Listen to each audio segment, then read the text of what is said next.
My name is Burton Roslyn.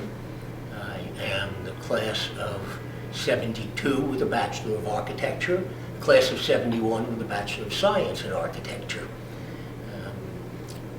We were the class that overtook the campus when we were down in Curry Garage. It was part of the whole conversation, if you will, about open admissions and all of the things that were going on in the country. One of the things that I am grateful for is the fact that City College is here, was here, and will continue to be here, because it affords an opportunity for people of the City of New York, young people of the City of New York, to obtain an education. And it hit me coming in this evening. I came into the downstairs and there was a family there celebrating a mom's master's degree in education, and there were her two little daughters and her grandmother and her mother, and it just made me realize really what this institution stands for. My wife is also a graduate of City College. She is Chinese American, born in China, and together we've just donated a bequeath to the Spitzer School, so that when both of us are gone, there will be a scholarship endowed for architecture. But the thing that is most important to me is being an architect. It's something that I truly enjoy and embrace. I am a fellow of the Institute. I have served on the national board. I have chaired the National Commission on Diversity. I have chaired the National Knowledge Community on Construction Contract Administration. And what it has meant to me is a recognition that architecture is so much more than just design.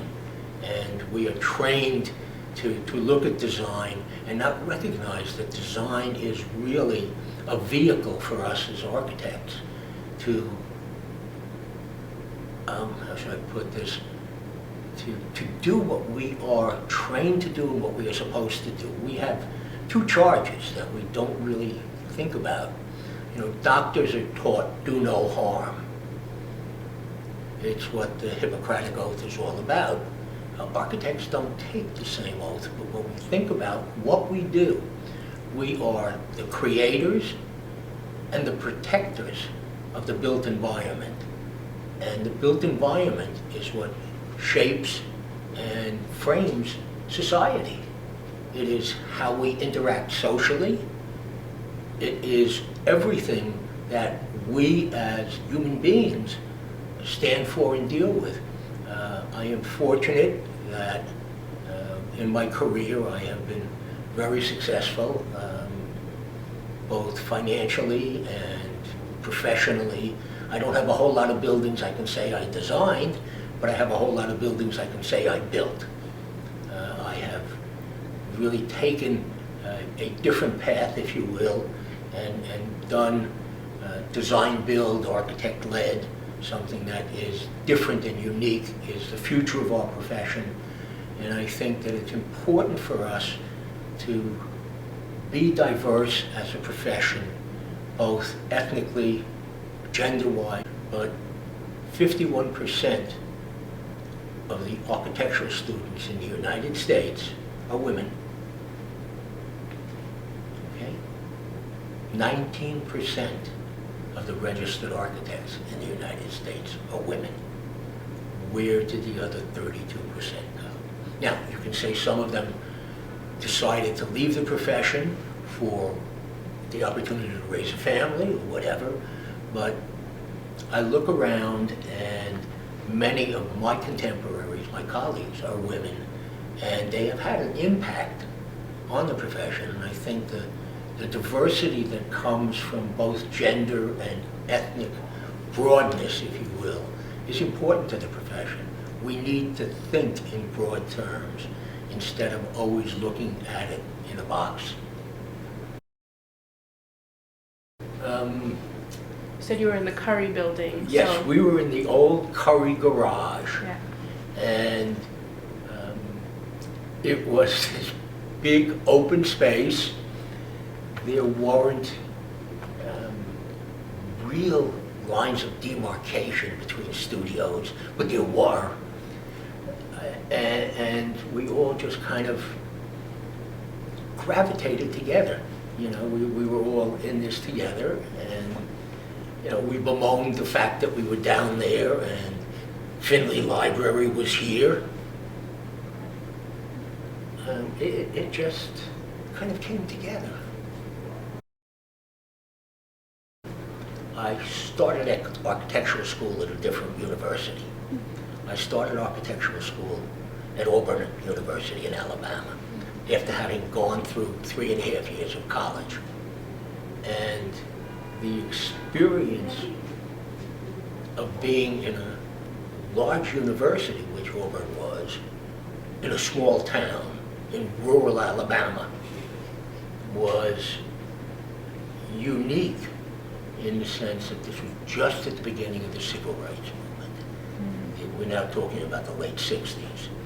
And I made the decision that Alabama was not the right place for somebody from New York. So I transferred back here, and being part of the urban experience, and I know we all talk about that, is unique. I mean, society itself, if you look at the history of mankind, we always tend to congregate. And whether, you know, we're talking about in caves or in villages, in our huts, we need that social environment. And I think being in New York and being part of the conversation that went on about architecture in New York in those days was very important. It created a desire. You know, many architects come out of school and they all want to be the next greatest architect. It's okay. I don't blame the four of you for wanting to do that, right? But I came out of school and I recognized that there were things that were more important than just design. My first job, I spent 6 months in the field in the basement of Bellevue Hospital, that big white concrete building. I should tell you that that building was designed by a woman. That woman was the first female architect to study with Frank Lloyd Wright.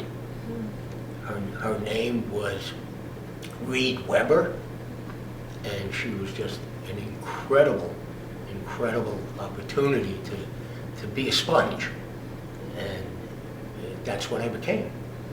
And because of that experience, I realized that I really enjoyed the construction side of architecture more than the design. And so I've had my own firm since, I guess, 1977. We no longer have a staff because I don't need a staff anymore. I do strictly project management and consulting and architectural defense when architects get into trouble.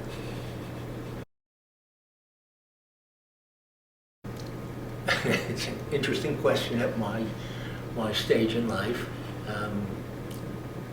I have, to a great extent, accomplished all of the things I set out to accomplish, in the sense that I'm this kid from Queens in Brooklyn, and all of a sudden I'm on the national board at the Institute. I'm the president of the Institute in New York State. I'm writing legislation for the Institute all over the country. I wrote the program that actually changed the way the Institute operates today. So I'm not quite sure what I want to do. I have 6 grandchildren that I'd like to enjoy. Unfortunately, I can't retire yet because I have commitments that I have made. I have a contract for 5 years to act as the overseeing architect for the School of Visual Arts on a major capital improvement plan. I have a historic landmark that we are restoring, that I am constantly fighting with the owner on, and hopefully we'll get to see that finished. But I don't know what else I want to do. Always learning and growing. Yes, always learning and growing.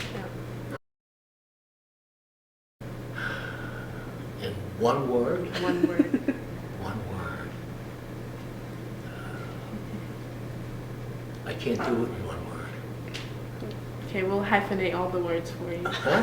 We'll hyphenate all the words for you. What do you hope for our current graduates?